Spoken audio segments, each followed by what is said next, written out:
Oi, oi! Chegamos no capítulo 17 do nosso Clube do Livro, Jung e o Tarô, a jornada arquetípica. Já estamos um terço, né? Dois terços, na verdade, do nosso livro. Falta bem pouco para a gente terminar o nosso livro. E eu já estou com ideias de um próximo. Então, vamos ficar ligado para participar, quem se interessar. E esse próximo vai ser um grupo privado. Eu não vou fazer esse clube do livro aberto assim, porque é só para quem escolher mesmo, tá? Estou pensando em dois tarôs para a gente dar uma estudada, ou o tarô de Osho, o tarô Zen de Osho, ou o tarô de Tote, tá? Do Aleister Crowley, um desses dois para a gente fazer o clube do livro. Enfim, vamos lá. Ainda nem terminamos esse, eu já estou buscando o próximo.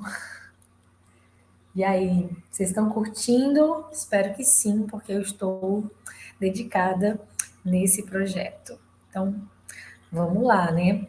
Hoje a gente vai estudar sobre a carta número 14, a temperança. Vamos lá então, a temperança. Esse anjo que aparece aí no nosso. É o segundo anjo, né, que aparece na jornada do tarô. Vamos lá. Temperança. Alquimista celeste. No trunfo número 14, um anjo de cabelos azuis que traz uma flor encarnada na, na testa, deita o líquido de um vaso azul num vaso vermelho. O tema desta carta associa a temperança a Aquário, o carregador de água, o 11º signo do zodíaco. Aquário rege a circulação do sangue e tem sido correlacionado com a associação de ideias. Simboliza tradicionalmente a dissolução das velhas formas e o desatamento dos laços rígidos, anunciando uma libertação do mundo dos fenômenos. Retrata-se Aquário de hábito, segurando apenas uma urna. Quanto os dois recipientes pintados aqui, tece alguns comentários. Paul Husson, em seu The Devil's Victory Book, tece alguns comentários interessantes. Recorda-nos que no zodíaco de Denderá, acho que se pronuncia assim, Aquário se identifica como Hapi, deus do Nilo, cujas águas eram a fonte da vida, tanto agrícola quanto espiritual. A semelhança do seu equivalente egípcio, portanto, o anjo da temperança funde dois aspectos ou essências opostas, produzindo energia só um instante. Produzindo energia prodigalizadora da vida. Ok. O anjo da temperança é um personagem crucial na sequência do tarô e inspira boa parte da ação que se segue. Quer pensamos nos opostos vermelho e azul que ele mistura como símbolos do espírito e da carne, do masculino e do feminino, do yin, do yang, do consciente e do inconsciente, quer a interação deles seja interpretada como o casamento de Cristo e Sofia ou a união do fogo e da água. Isso pouco diferença faz, pois tudo está implícito. O líquido que flui entre os dois jarros não é vermelho nem azul, senão branco puro. A seguir, a sugerir que representa uma pura essência, talvez, da energia. Ele vai trazer, né, a ideia desse anjo ligado ao símbolo de aquário. E aí fica para vocês darem uma pesquisada sobre o signo aquário e a simbologia, né, desse signo. Porque tem toda essa questão do jarro e da água, né? E apesar de aquário dar a entender que tem a água, não é sobre a água, né? É um signo de ar. E tem esse equivalente com a carta da temperança. É um anjo, né, gente? Um anjo que está aí com dois jarros na mão, passando um líquido de um jarro para o outro. E tem aí as duas cores, o vermelho e o azul, que são representantes dos opostos, né? Os opostos de yin e yang, qualquer tipo de oposto. Feminino, masculino, inconsciente, subconsciente. Então ele está fazendo esse equilíbrio de opostos,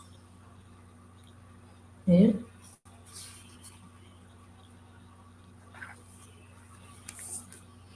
Para que os elementos vermelho e azul possam encontrar-se com segurança à luz do dia, cumpre que ocorra uma preparação nos escuros recessos da psique.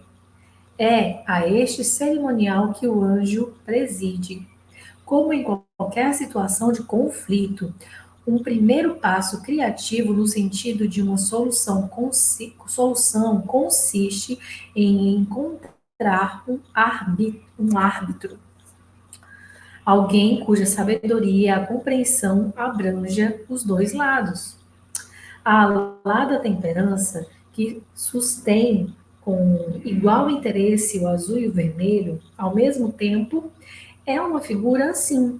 Suas asas nos dizem que ela é sobre-humana, capaz de alcançar-se acima das mesquinhas questões mundanas. Habita um reino além do alcance mortal. Nenhuma figura humana está retratada nesta carta, a indicar que, seja o que for que acontece aqui, ocorre no inconsciente do herói, sem a presença, sem a participação, nem sem a participação dele, nem a participação do ego.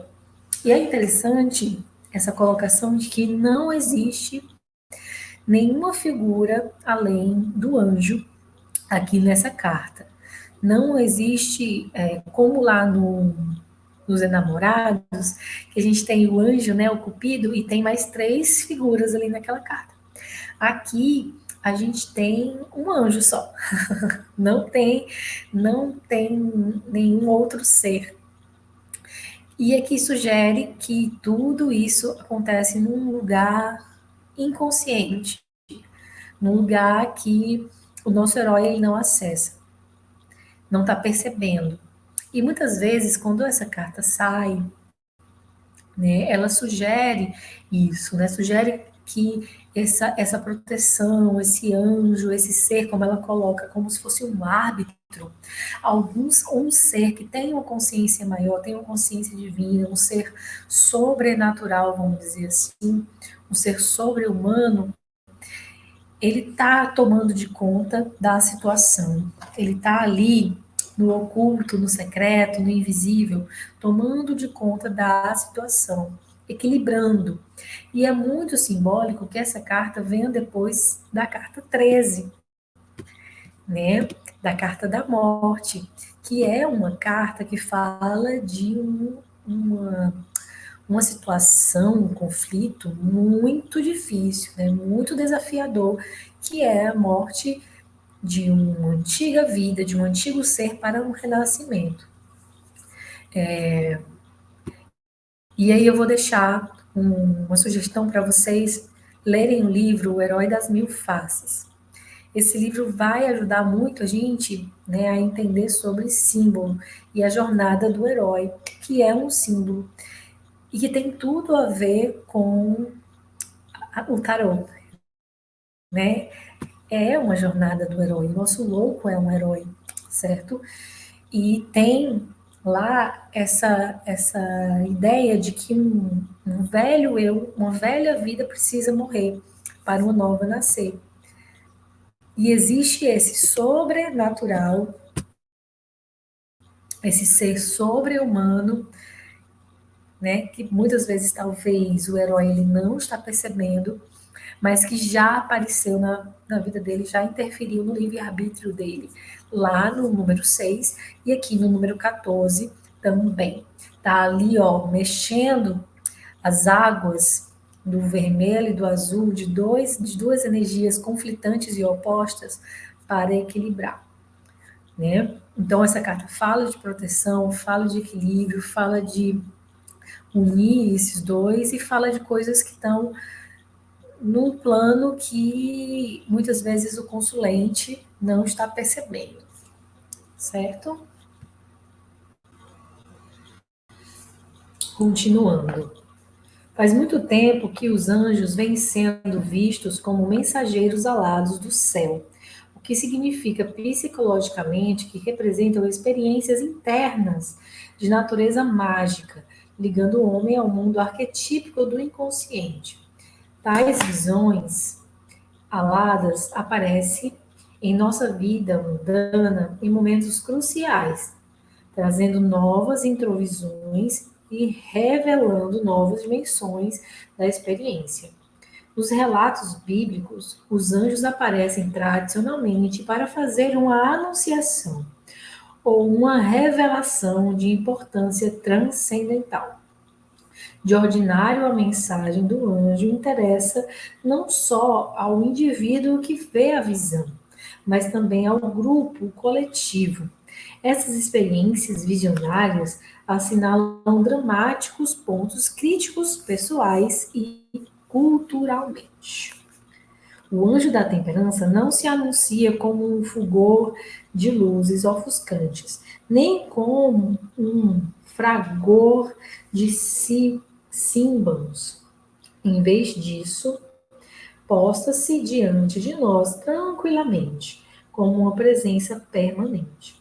A diferença do anjo do juízo final, pintado na carta número 20, que interrompe através da barreira que separa o celeste do terrestre, para surgir num esplendor de glória nos céus. O anjo da temperança, como quadra ao seu nome, não encena uma entrada dramática. Na verdade, não encena entrada alguma. Limita-se a estar ali, entretido no afã de verter. Percebemos que aquele ser alado não acabou de descer do céu, mas está ali postado há muito tempo, à espera de que o herói dê tanto dele. Entendeu? Esse anjo, a gente tem um outro anjo que vai aparecer lá no arcano número 20, que é o arcano do julgamento, ou o juízo final. E ele aparece, assim, tocando trombetas, fazendo barulho, chamando a atenção. E esse anjo não, né? Ela fala aqui que o anjo da temperança, ele tá aí, sabe? Ele tá aí para trazer uma mensagem, mas que não é com sinos e barulho e luzes ofuscantes, mas sim uma mensagem mais sutil. Ele já está ali, ele não desceu do céu, ele não chegou de repente, ele já está ali.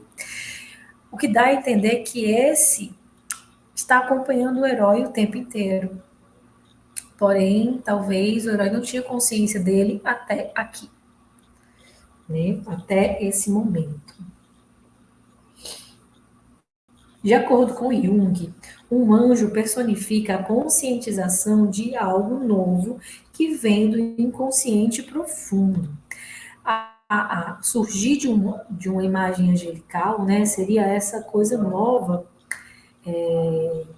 essa conscientização nova que vem do inconsciente. Chegou algo novo, que estava há muito tempo lá escondido e apareceu, né? Só se fez possível aparecer porque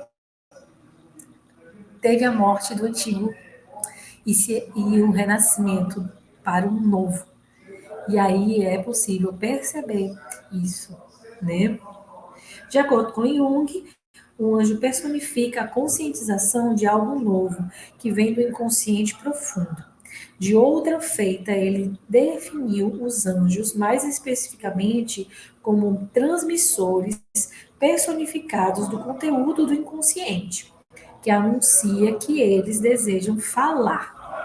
É a voz do inconsciente para você, né? Para nós. É um mensageiro, né? Mas um mensageiro que vem do inconsciente. Mas o anjo da temperança merece toda a confiança, pois traz uma flor na testa, cuja forma circular de 5 pétalas sugere uma mandala, símbolo da quinta essência. Um ser celeste, né? Um ser celestial. Aqui, o herói, ele tem uma mudança dinâmica, ele não pode voltar aos antigos hábitos, né? Os antigos hábitos, o antigo herói, ele já jaz em ruínas, está morto. E uma nova personalidade, uma nova consciência se faz presente aqui, né? O anjo da temperança pode personificar essa espécie de conhecimento interior, que suplantará cada vez mais a crença e a opinião na resposta do herói à vida. Podemos ver nesta carta o princípio da idade de Aquário na psique, conduzindo à redescoberta do homem e do seu mundo como um todo. Originalmente, a palavra todo era sinônimo de santo. O verbo curar significava fazer todo. Dever-se a Jung a conclusão de que as neuroses representam uma capacidade perdida para a totalidade e a santidade da experiência religiosa. Na temperança, restabelece-se o contato com o mistério. Suas 2 urnas, com o Santo Graal e o Cálice da Comunhão, também têm poderes mágicos para reunir, conter, preservar a cura. E esse personagem alado permanecerá como uma espécie de guia arcangélico do herói em sua jornada. Ficará com ele como lembrete constante de que seus pensamentos, suas energias e seus planos nunca estão totalmente sob controle consciente.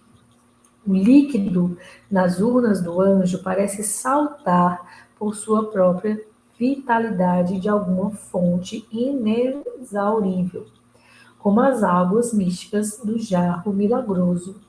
O padrão da trajetória do líquido pode ser visto como uma lemniscata aberta. A lemniscata fechada, que aparece no chapéu do mago, no primeiro trunfo, sugere o sistema unitário da energia criativa, primordial, antes da separação dos opostos. O movimento dos ouroboros que mordem a própria cauda. Na temperança, a lemniscata desdobrou-se de tal maneira que os opostos estão agora separados e claramente definidos, como 2 vasos, com o precioso líquido sendo transferido do recipiente mais alto para o mais baixo, gerando uma nova espécie de energia. No mago e na força, a lemniscata é pintada como um chapéu. Um chapéu, nessas condições, é uma espécie de marca registrada ou insígnia da função. Indica que o portador é apenas o zelador dos poderes mágicos ou talentos divinos que simboliza. O anjo da temperança não usa chapéu. os seus poderes divinos estão investidos nele mesmo. Ela coloca aqui como se o movimento da água de um jarro para o outro fosse lembrasse esse símbolo da Lemniscata, né? Mas com uma nova energia, né? Com uma nova consciência, de uma nova forma, que não é retratado lá no mago nem na força, porque eles seriam os guardiões do segredo, do grande equilíbrio entre os opostos. Mas esse daqui, a temperança, é o próprio equilíbrio, né? É o grande mestre, certo? É o ser que já sabe, que já tem a sabedoria. Está lá no patamar acima. Deixa eu ver o que mais eu coloco para vocês. Esse capítulo é um capítulo bem curtinho, tá? Um capítulo que a gente lê em alguns minutos. É muito rápido, muito curtinho. Né? Deixa eu ver o que eu coloco para vocês.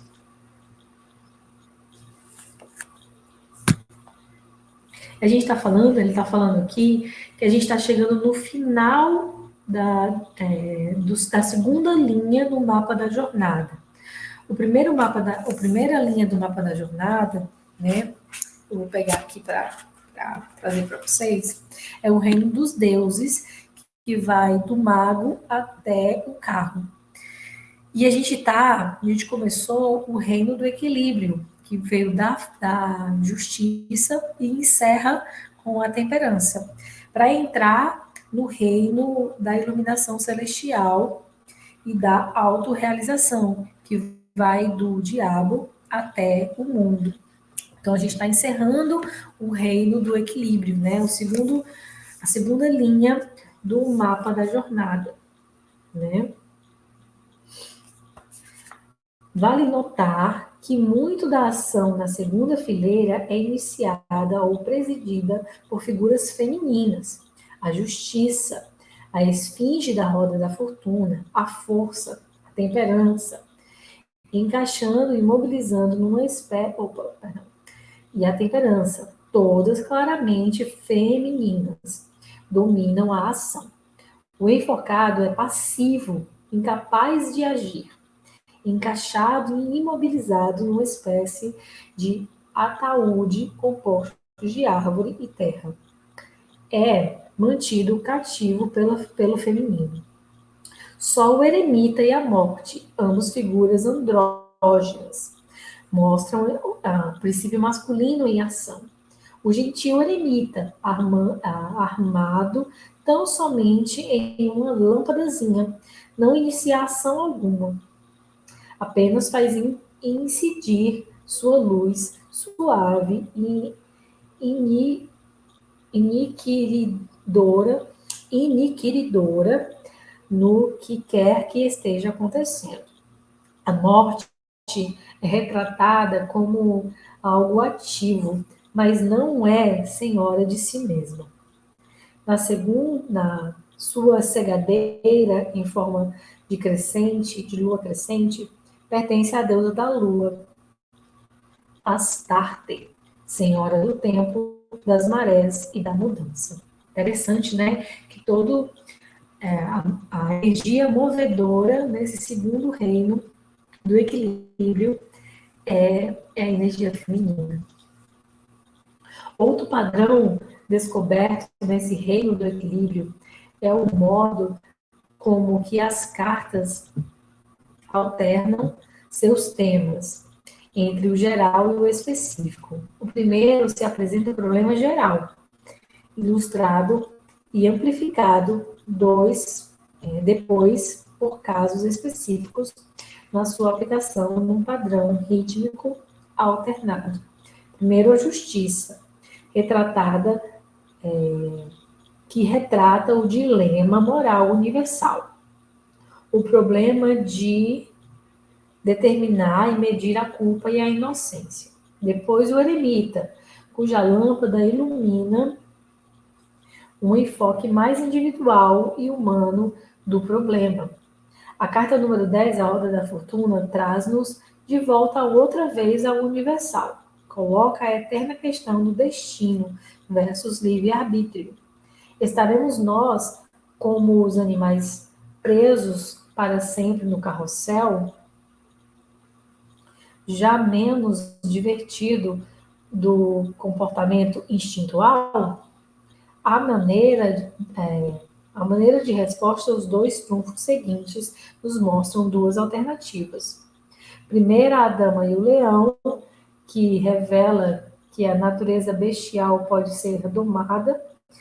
E segundo, o enforcado, cujo corpo parece tão indefeso quanto os animais na roda da fortuna, mas cujo espírito, diferente do deles, está livre para enfrentar, para encontrar sentido no sofrimento. A carta número 13 nos traz de volta ao universal, lembrando-nos de que tanto o homem quanto a fera são importantes para evitar o esqueleto da morte. Agora a temperança limpa-nos percepções defeituosas, ligando-nos de um modo divino e humano ao mesmo tempo, ao mundo imutável, além do alcance da foice do tempo. Ao fazê-lo, opera uma graciosa transição entre o mundo dos problemas morais e o mundo de iluminação divina, que será o tema expresso nas 7 últimas cartas da série do tarô. Mas até para o anjo, o processo é lento. A obra que ele aqui enceta só estará consumada no fim da jornada do tarô. Interessante, né? Que essa segunda fileira, ela também tem esse lugar das questões universais e individuais. Universais e individuais, né? Como ela bem coloca aqui no texto. Começa na justiça, algo universal. Depois vem o eremita, individual. Depois a roda da fortuna, algo universal. Né? Depois a força, algo individual. Depois vem o enforcado, que é algo, né, meio das duas formas, né? Meio universal, meio pessoal, que tem esse dilema com relação ao sacrifício. E a morte, que é universal, que encerra na temperança, que é individual, interno, né? Para dentro.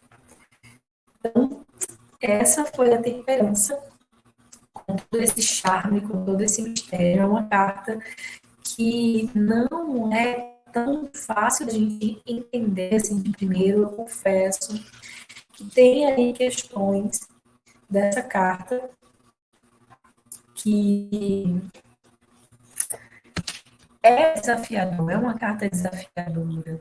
Né? Para quem está começando, para quem está estudando tarô, ela é uma das cartas mais desafiadoras. E ela tem um tempo mais lento, sabe? Ela tem um outro tempo. É como se você precisasse ir para um outro lugar, entrar em contato com esse ser aqui, né? Esse anjo, para ter as respostas dessa carta. Então, não é uma carta tão fácil de se compreender, certo? Mas é uma carta deliciosa, muito bonita, com mensagens muito potentes do que quer que ela venha trazer de mensagem na hora de uma tiragem, tá? Então, esse foi o nosso encontro para conversar sobre esse arcano. Deixem aí os seus comentários, as suas perguntas, participem e logo mais a gente vai estar com o próximo arcano, que é um arcano muito, como é que eu posso falar? Muito esperado, mas também que traz muitas questões, né? Muito conflitante, é o arcano do diabo, número 15. É o próximo, que é um arcano muito emblemático. Tá vendo que é uma série de arcanos emblemáticos, né? Começando no 12, depois o 13, enforcado, morte, temperança, e se encerra no 15. Não, se encerra no 16, que é a torre. É uma sequência bem pesada. Pesada, assim, de conteúdo e densa mesmo, que faz a gente refletir. É isso. Até o próximo encontro e espero vocês. Até logo.